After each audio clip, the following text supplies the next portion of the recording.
Welcome to even TV news. నేను ప్రియాంక. ఢిల్లీలో 79వ స్వాతంత్ర దినోత్సవ వేడుకలు దేశవ్యాప్తంగా దేశభక్తి జ్వాలలను రగిలించాయి. ఎర్రకోటకు చేరుకున్న ప్రధానమంత్రి నరేంద్ర మోదీ గౌరవ వందనాల అనంతరం జాతీయ జెండాను ఎగరేసి దేశ ప్రజలకు స్వాతంత్ర దినోత్సవ శుభాకాంక్షలు తెలిపారు. అనంతరం దేశ అభివృద్ధి, భద్రత, ఐక్యత, స్వావలంబనపై ప్రాధాన్యమిస్తూ ప్రసంగించారు.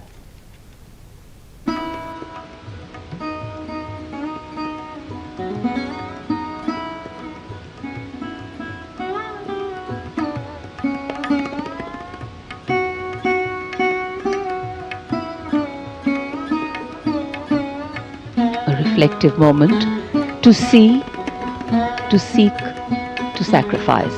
Many have walked this path before and many more will walk it too. It is to walk with light, to walk in spite, and to walk with insight that makes leadership right.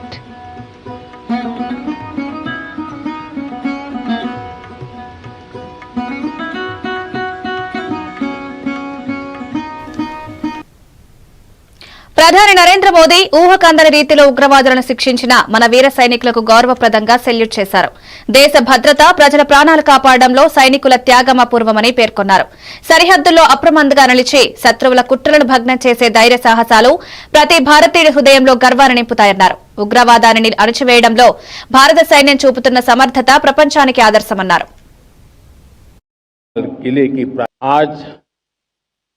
15 अगस्त का एक विशेष महत्व भी मैं देख रहा। मुझे बहुत गर्व हो रहा है।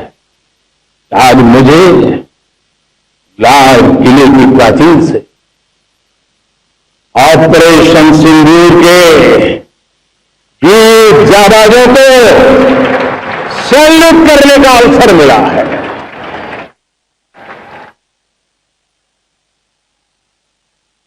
हमारे वीर जाबाज सैनिकों ने दुश्मनों को उनकी कल्पना से परे सजा दी है।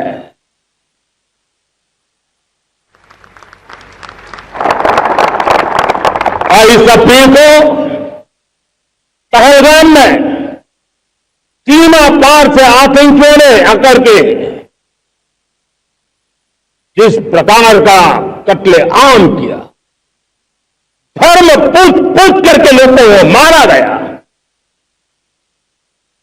पत्नी के सामने पति को गोलियां दी, बच्चों के सामने अपने पिता को मौत के घाट उतार दिया गया।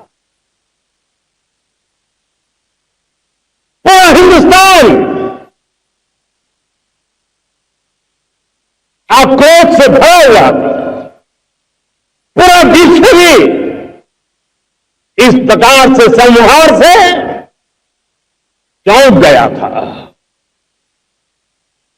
मेरे प्यारे देशवासियों, ऑपरेशन सिंदूर उसी आक्रोश की अभिव्यक्ति है।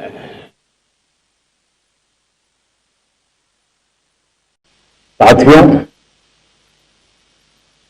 आज 15 अगस्त का एक विशेष महत्व भी मैं देख रहा। मुझे बहुत गर्व हो रहा है। आज मुझे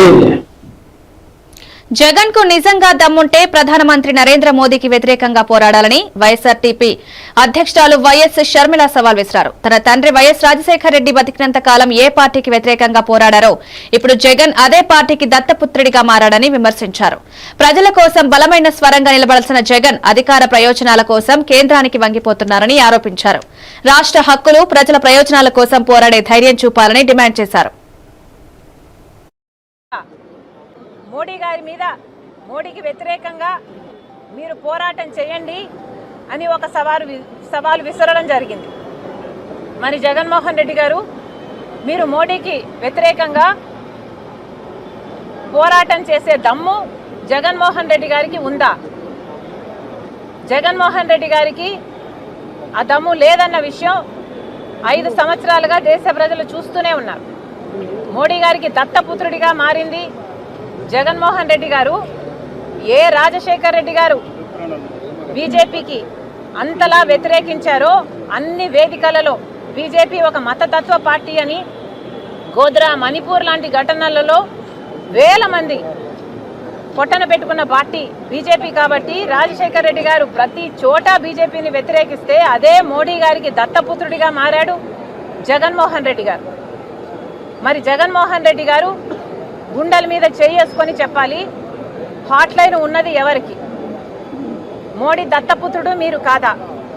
మీరు ఎందుకని ఈ రోజు వరకు కూడా అసెంబ్లీకి వెళ్ళలేదు?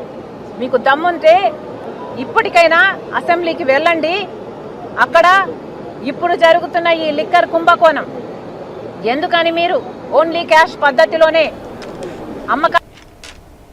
ప్రజాస్వామ్యం గురించి ఓ అప్రజాస్వామిక నేత మాట్లాడడం హాస్యాస్పదమని సమాచార శాఖ మంత్రి పార్థసారథి వ్యాఖ్యానించారు. పులివెందుల ప్రజలు మార్పు కోసం బలంగా కోరుకోవడంతో టీడీపీ ఘన విజయాన్ని సాధించిందన్నారు. 2029 ఎన్నికల్లో పులివెందులలో టీడీపీ గెలవాలనే కసి స్థానికులలో స్పష్టంగా కనిపించిందని పేర్కొన్నారు. ఈ విజయంతో పులివెందుల ప్రజలు తమ అభిప్రాయాన్ని బలంగా తెలియజేశారన్నారు. తెలుగుదేశం పార్టీకి అందించడం దినోత్సవం. పులివెందుల్లో మొట్టమొదటి స్వాతంత్ర దినోత్సవం ఆగస్టు 14 అని చెప్పేసి భావించే విధంగా ఘన విజయాన్ని మరి పులివెందుల ప్రజలందరూ కూడా తెలుగుదేశం పార్టీకి, చంద్రబాబు నాయుడు గారి నాయకత్వంలోని తెలుగుదేశం పార్టీకి అందించడం చాలా సంతోషం అని చెప్పేసి మనం చేస్తాం. మాట్లాడితే ప్రజాస్వామ్యం అని ఒక అప్రజాస్వామిక రాజకీయ నాయకుడు మాట్లాడటం చూస్తా ఉంటే చాలా ఆశ్చర్యకరంగా ఉందని చెప్పేసి భావిస్తాను. 30 సంవత్సరాల తర్వాత ఓటు వేశాను, అందరికీ దండాలు అని చెప్పేసి ఈ విధంగా బ్యాలెట్ బాక్స్ వేశారంటే ఇది ప్రజాస్వామ్యబద్ధంగా జరిగిందా లేక ఏ విధంగా జరిగిందో ఒకసారి ఆలోచించుకోవాలని చెప్పేసి మనం చేస్తాను. ఈ సంవత్సర కాలంలో చంద్రబాబు నాయుడు గారి నాయకత్వంలో కూటమి ప్రభుత్వం చేస్తున్న సంక్షేమ పథకాలు కానివ్వండి, ఈ రాష్ట్రంలోని లక్షలాది మంది యువతి భవిష్యత్తు కోసం ఆయన పడుతున్న తాపత్రయం కానివ్వండి, ఇవన్నీ కూడా పులివెందుల ప్రజలు ఇచ్చిన ఆశీర్వాదంతో రాష్ట్ర ప్రజలందరూ కూడా దాన్ని ఏ విధంగా మెచ్చుకుంటున్నారో కూడా స్పష్టమైందని చెప్పేసి ఈ సందర్భంగా నేను తెలియజేస్తాను. ఆగస్టు 15 స్వాతంత్ర దినోత్సవం, 79వ దినోత్సవం. పులివెందుల్లో మొట్టమొదటి స్వాతంత్ర దినోత్సవం. పులివెందుల జడ్పీటీసీ ఎన్నికలపై వైఎస్సార్సీపీ యువనేత భైరెడ్డి సిద్ధార్థ్ రెడ్డి ఆసక్తికర వ్యాఖ్యలు చేశారు. పులివెందులలో ఎలక్షన్ జరిగిందా, రిగ్గింగ్ జరిగిందా అన్నది ప్రజలకు బాగా తెలుసన్నారు.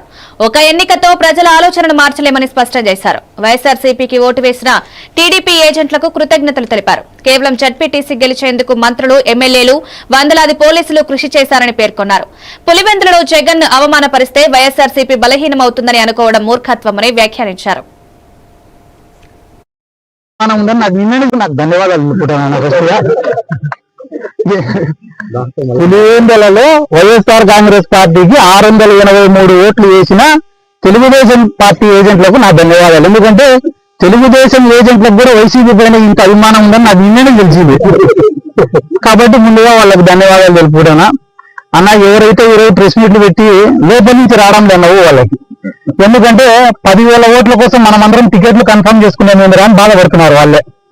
అది కేవలం 10,000 ఓట్లుండే జెడ్పీటీసీ.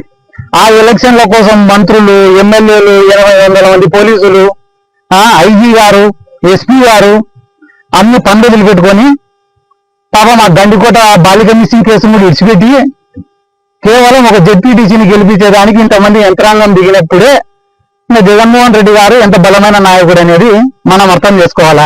ఏదో పులివెందులలో జగన్మోహన్ రెడ్డి గారికి అవమానం చేస్తే వైఎస్ఆర్ కాంగ్రెస్ పార్టీ కథ అయిపోతుంది అని అనుకోవడం వాళ్ళ మూర్ఖత్వం. నేను గతంలో చెప్పినా మళ్ళీ చెప్తున్నా, నంద్యాల బై ఎలక్షన్ లో కూడా జగన్మోహన్ రెడ్డి గారిని ఓడగొట్టేదానికి మొత్తం రాష్ట్రంలో ఉండే యంత్రాంగం అంతా దిగి ఓడగొట్టినారు. ఆ రోజు ఓడగొట్టిన తర్వాత సంవత్సరం రోజులకి ఎన్నికలు వస్తే 151 సీట్లు, అదే నంద్యాలలోని 35,000 మెజార్టీ. కాబట్టి ఇది జెన్యున్ ఎలక్షనా కాదా? పోలింగ్ జరిగిందా, రిగ్గింగ్ జరిగిందా? అన్నదాత సుఖీభవ పథకం కింద రైతులకు నిధులు మంజూరు చేసిన ఏపీ ప్రభుత్వానికి కృతజ్ఞత తెలుపుతూ శ్రీకాకుళం జిల్లా సంతబొమ్మాలలో రైతులు ర్యాలీ నిర్వహించారు. ఈ కార్యక్రమంలో మంత్రి అచ్చెన్నాయుడు పాల్గొని 8 కిలోమీటర్ల మేర ట్రాక్టర్ నడిపారు. రైతులు నినాదాలు చేస్తూ పథకానికి మద్దతు ప్రకటించారు. పథకం ద్వారా రైతుల ఆర్థిక స్థితి మెరుగుపడుతుందని, పంట ఉత్పత్తి ప్రోత్సాహం పొందుతుందని పాల్గొన్న వారు పేర్కొన్నారు.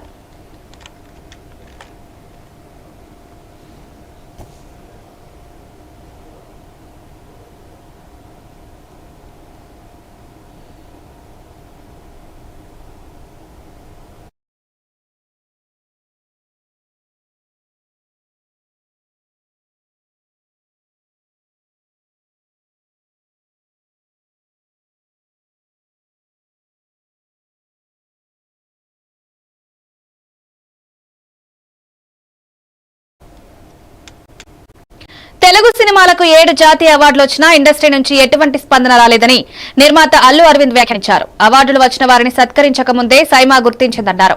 ఇండస్ట్రీలో ఎవరి కుంపటి వారిది అన్న ధోరణి నెలకొందని అసంతృప్తి వ్యక్తం చేశారు. జాతీయ స్థాయిలో తెలుగు సినీ ప్రతిభకు గౌరవం దక్కినప్పుడు మొత్తం ఇండస్ట్రీ ఒకటిగా ముందుకు రావాలని పిలుపునిచ్చారు. I really appreciate for their continuous efforts. In the beginning, I know they have certain hurdles, but they have crossed those hurdles and come to a place where Nexa kind of people are supporting them. Nexa, I just congratulate you for being there with them consistently. I'm seeing the few years to come. అది కాకుండా మనకి తెలుగులో మనకి ఒక culture కొద్దిగా తక్కువైంది. ఏంటంటే 7 అవార్డులు మనకు తెలుగులో వచ్చినాయి. ఆ 7 అవార్డులకి ఇండస్ట్రీ స్పందించక ముందే వీరు సైమా వారు స్పందించి వారిని అందరినీ ఒక స్టేజ్ మీద తీసుకొచ్చి వారిని సత్కరించాలని అనుకోవడం చాలా నిజంగా అప్రిషియేట్ చేయదగింది. I really heartfully congratulate all the winners, including our great directors are here. Where is the other? Hello. మన బేబీ డైరెక్టర్ గురించి ఎదుగుతున్నాను. So I appreciate and congratulate everyone. అందరూ మనకి తెలుగులో 7 నేషనల్ అవార్డులు వచ్చినాయి. అందులో 2 నేషనల్ అవార్డు వచ్చినాయి. In the sense Telugu category కాకుండా వచ్చినాయి. అవన్నీ దీన్ని మనం ఒక పండగగా జరుపుకోవాలి. భారీ వర్షాలకు పంట నష్టపోయిన రైతులను ఆదుకునేందుకు ప్రభుత్వం సిద్దంగా ఉందని మంత్రి నాదెండ్ల మనోహర్ తెలిపారు. గుంటూరు జిల్లా తెనాలి నియోజకవర్గంలోని వర్ష ప్రభావిత ప్రాంతాల్లో ఆయన పర్యటించారు. కొల్లిపర మండలం కరకట్టలంకలో పంట నష్టంపై రైతులు అధికారులతో చర్చించారు. పంట నష్టం వివరాలు సేకరిస్తున్నామని, రైతులు, కౌలు రైతులకు తగిన సహాయం అందిస్తామని హామీ ఇచ్చారు. రైతుల సమస్యల పరిష్కారానికి ప్రభుత్వం ఎప్పుడూ అండగా ఉంటుందని స్పష్టం చేశారు. సో కోలిపర ప్రాంతంలో మాత్రం ఎక్కడ కూడా ఇబ్బంది కలగకుండా వలబాపురం, మున్నంగి, శివలూరు, అత్తోట ఈ గ్రామాలన్నీ కూడా చాలా బాగా డ్యామేజ్ అయినాయి. పంట నష్టం గురించి కొంచెం స్లోగా అధికార యంత్రాంగం 3-4 రోజులు ఈ వర్షాలు కూడా తగ్గిన తర్వాత ఎన్యూమరేషన్ చేసిన తర్వాత గౌరవ ముఖ్యమంత్రి గారి దృష్టికి తీసుకెళ్లి తప్పకుండా ప్రభుత్వం నుంచి మేము ఆదుకుంటాం. అందులో పూర్తి భరోసా ఇస్తున్నాం రైతాంగానికి. ఎక్కడ కూడా మీరు ఆందోళన చెందాల్సిన అవసరం లేదు. ఇప్పుడే కొంతమంది రైతు సోదరులు ఎవరైతే కౌలు చేసుకుంటున్నారో పాపం వాళ్ళు ఇది 3వ పంట వేసుకుంటున్నాం కాబట్టి బాగా నష్టం జరిగిందని చెప్పారు. ఆ విత్తనాల గురించి సరఫరా చేసే విధంగా ఉచితంగా తప్పకుండా ప్రభుత్వం నుంచి దాని గురించి చర్చించి గౌరవ ముఖ్యమంత్రి గారి దృష్టికి తీసుకెళ్లి ఆ విధంగా మేలు చేస్తాం. పులివెందుల జడ్పీటీసీ విజయం కూటమి విజయం కాదని, ఇది ప్రజల విజయమని ఎమ్మెల్యే నల్లమిల్లి రామకృష్ణారెడ్డి అన్నారు. పులివెందుల ఉప ఎన్నికల్లో కూటమి అభ్యర్థి భారీ మెజారిటీతో గెలవడాన్ని పురస్కరించుకుని తూర్పుగోదావరి జిల్లా అనపర్తిలో కూటమి శ్రేణులు విజయోత్సవాలు నిర్వహించారు. ఈ సందర్భంగా MLA Nallamilli Ramakrishna Reddy cake cut చేసి కార్యకర్తలకు తినిపించారు. పులివెందుల ప్రజలు స్వేచ్ఛా వాతావరణంలో ఓటు వేయగలిగితే రెడ్డి గారు పార్లమెంటుకు పోటీ చేసినప్పుడు కడప వాసుల్ని స్వేచ్ఛగా ఓటేసే పరిస్థితి కల్పిస్తే ఫలితాలు ఏ విధంగా ఉంటాయి అనేది ఇవాళ కడప జిల్లా ప్రజానీకం తెలియజేశారు. ఇదే పరిస్థితి 1996లో కూడా ఒకసారి జరిగింది. ఆనాడు దివంగత వైఎస్ రాజశేఖర రెడ్డి గారు పార్లమెంటుకు పోటీ చేసినప్పుడు కడప వాసుల్ని స్వేచ్ఛగా ఓటేసే పరిస్థితి కల్పిస్తే రాజశేఖర రెడ్డి గారు 5,000 ఓట్ల మెజారిటీతో ఎంపీగా గెలవడం జరిగింది. ఇవాళ వైనాట్ కుప్పం అన్న ఒక అహంకారికి పులివెందుల్లో డిపాజిట్ పోవడం గమనార్హం. పులివెందుల్లో కూడా డిపాజిట్ నిలబెట్టుకోలేని ఒక చేతగాని దద్దమ్మ ఇవాళ రాష్ట్ర వ్యాప్తంగా ప్రభుత్వాన్ని అస్థిరపరచాలి, ఈ రాష్ట్రానికి పెట్టుబడులు రాకుండా నిలువరించాలనే ఒక దుర్మార్గమైన ప్రయత్నాలు ఒకసారి చేస్తూ ఇక 4 సంవత్సరాల తర్వాత మనమే అధికారంలోకి వస్తామనుకుని కన్ను మిన్ను కానక ప్రవర్తిస్తున్న ఒక దురహంకారికి పులివెందుల ప్రజలు చెప్పుతో బుద్ధి చెప్పారనేది ఈ సందర్భంగా తెలియజేస్తా ఉన్నా. సైకిల్ కి, పువ్వుకి, గ్లాసుకి ప్రజలు ఓట్లు వేయలేదని ఆయన బహుశా ఇంకా ట్రాన్స్ లో ఉన్నారేమో. ఇవాళ సైకిల్ కి ఓట్లేసి కూటమి అభ్యర్థిని గెలిపించారు. అక్కడ పేరు నాని గారు కూడా అన్న ఫ్లేట్ ఫిరాయించే పరిస్థితుల్లో ఉన్నారేమో, లేదా జగన్మోహన్ రెడ్డి గారిని ఇంకా నిండా ముంచాలనే ఆలోచనతో వారు ఉన్నారు. 164 స్థానాలు ప్రజలు ఇచ్చి కూటమిని గెలిపిస్తే రాష్ట్ర ప్రభుత్వం నిర్వహించిన మెగా డీఎస్పీ ఫలితాల్లో శ్రీకాకుళం జిల్లా తోలాపికి చెందిన శేషాద్రి నాయుడు ఎస్జీటీ విభాగంలో స్టేట్ ఫస్ట్ ర్యాంక్ సాధించాడు. ఈ విషయంపై విజయవాడకు చెందిన ఎస్ఎన్డెస్ కోచింగ్ సెంటర్ మేనేజింగ్ డైరెక్టర్ శేషావలి హర్షం వ్యక్తం చేశారు. కోచింగ్ సెంటర్లో శిక్షణ పొంది ఉద్యోగాలు సాధించిన వారికి అభినందనలు తెలిపారు. మొత్తం 16,347 పోస్టుల్లో 8,000కు పైగా పోస్టులు ఎస్ఎన్డెస్ విద్యార్థులకు కైవసం చేసుకున్నారని పేర్కొన్నారు. కైవసం చేసుకోవడానికి 2025లో 16,000 ర్యాంకులో ఉపాధ్యాయ పోస్టులు సాధించిన భావి ఉపాధ్యాయులందరికీ శుభాకాంక్షలు. ఎస్జీటీ విభాగంలో శేషాద్రి నాయుడు ఎస్జీటీ టాపర్గా నిలిచడమైంది. దీంతో పాటు ఎస్సీలో కూడా అనేక ర్యాంకులు ఎస్ఎన్ఎస్ కైవసం చేసుకుంది. ఎస్ఎన్ఎస్ పబ్లికేషన్ కైవసం చేసుకోవడానికి మంచి నాణ్యమైన మెటీరియల్, ఆన్లైన్ క్లాసుల వల్ల స్టేట్ ర్యాంక్స్ సాధించడం సాధ్యమైంది. మా అధ్యాపక బృందానికి, ఇతర సిబ్బందికి ఎస్ఎన్ఎస్ తరఫున కృతజ్ఞతలు. ఎస్సీటీ విభాగంలో మొదటి ర్యాంక్ సాధించడం నాకైతే చాలా ఆనందంగా ఉందండి. నేను మొదటి నుంచి కూడా ప్రామాణికమైన మెటీరియల్ని చదవడం వలన ఈరోజు ఈ ర్యాంక్ సాధించడం నాకు వీలైందండి. మొదటి నుంచి ఎస్సీఆర్టీ ప్రచురించిన అన్ని పుస్తకాలను చదవడం, ఎస్ఎన్ఎస్ పుస్తకాలను అందించడం వలన చాలా చక్కగా తక్కువ సమయంలో ఎక్కువ నాలెడ్జ్ని గెయిన్ చేయడానికి నాకు బాగా హెల్ప్ అయింది.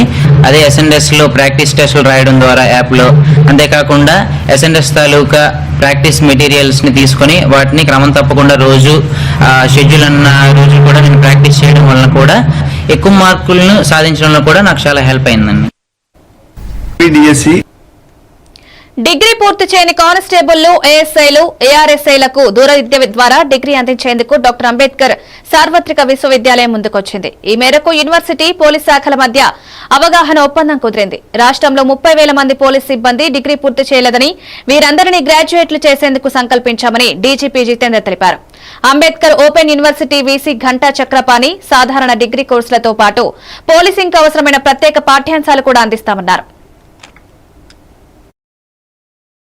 అదనపు ఎవరైతే ఇప్పుడు చేరతారు వాళ్ళందరినీ డిగ్రీ కంప్లీట్ చేయించాలనేటువంటి బాధ్యతని మేము తీసుకోవడం జరిగింది. అదనపు శిక్షణ కూడా వీళ్ళకి ఇవ్వాలనేటువంటి ఉద్దేశంతో మేము ఒక కార్యక్రమాన్ని రూపొందించడం జరిగింది. ఈ అదనపు శిక్షణలో అదనపు ఇన్పుట్స్ ఉంటాయి, పోలీసింగ్ కి కావాల్సినటువంటి సబ్జెక్ట్స్ కూడా ఉంటాయి, నేర వ్యవస్థకు సంబంధించినవి ఉంటాయి, సోషియాలజీకి, సొసైటీకి సంబంధించినవి ఉంటాయి, సైకాలజీకి సంబంధించినవి ఉంటాయి, పిఆర్, పబ్లిక్ రిలేషన్స్, జర్నలిజం లాంటి అంశాలకు సంబంధించినవి ఉంటాయి. ఇవన్నీ మా రెగ్యులర్ విద్యార్థులు ఎవరైతే మా దగ్గర మిగతా వాళ్ళు చదువుతున్నారో వాళ్ళకంటే అదనంగా ఈ శిక్షణను కూడా వాళ్ళకి ఇవ్వాలని ఆన్లైన్ కోర్సెస్ ద్వారా, ఆన్లైన్ శిక్షణ ద్వారా వాళ్ళని అదనంగా పోలీసింగ్ కి కావాల్సినటువంటి బెటర్ పోలీసింగ్ కి, ఉత్తమ పోలీసింగ్ కావాల్సినటువంటి ఇన్పుట్స్ కూడా మేము అందించడానికి సిద్ధంగా ఉన్నాం. We target that next few years లో మన entire Telangana police should be graduates. They should have only graduates. Now recent recruitment లో మనకి చాలా మంది గ్రాడ్యుయేట్, పోస్ట్ గ్రాడ్యుయేట్ కూడా వస్తున్నారు కానిస్టేబుల్ రేంజ్ లో. But now we want that all those people who could not do graduation previously before coming to the department, we give them opportunity, and with this opportunity they improve their skills also. Because మన ఈ రోజు seat పెడితే ఇది పండులు ఎప్పుడు వస్తాయి, ఒక 5 years తర్వాత పండులు వస్తాయి. సో మన ఈరోజు సీడ్ పెడుతున్నాము, సీడ్ పెట్టి తర్వాత మంచి స్వీట్ పెట్టాం, స్వీట్ మ్యాంగో స్వీట్స్ పెడుతున్నాం. I will also say that this may lay the foundation for other state police also to upgrade the skills of the policemen in their department, because this is very, very important in coming days. పోలీసుని ప్రోత్సహించడం కోసం సినీ నటి జాన్వీ కపూర్, నటుడు సిద్ధార్థ్ మల్హోత్రా తిరుమల శ్రీవారిని దర్శించుకున్నారు. VIP ప్రారంభ విరామ దర్శన సమయంలో స్వామివారి సేవలో పాల్గొన్నారు. టీటీడీ అధికారులు వీరికి స్వాగతం పలికి దర్శన ఏర్పాట్లు చేశారు. అనంతరం స్వామివారిని దర్శించుకుని మొక్కులు చెల్లించారు. దర్శనానంతరం రంగనాయకుల మండపంలో పండితులు ఆశీర్వచనం చేసి స్వామివారికి తీర్థప్రసాదాలు అందజేశారు.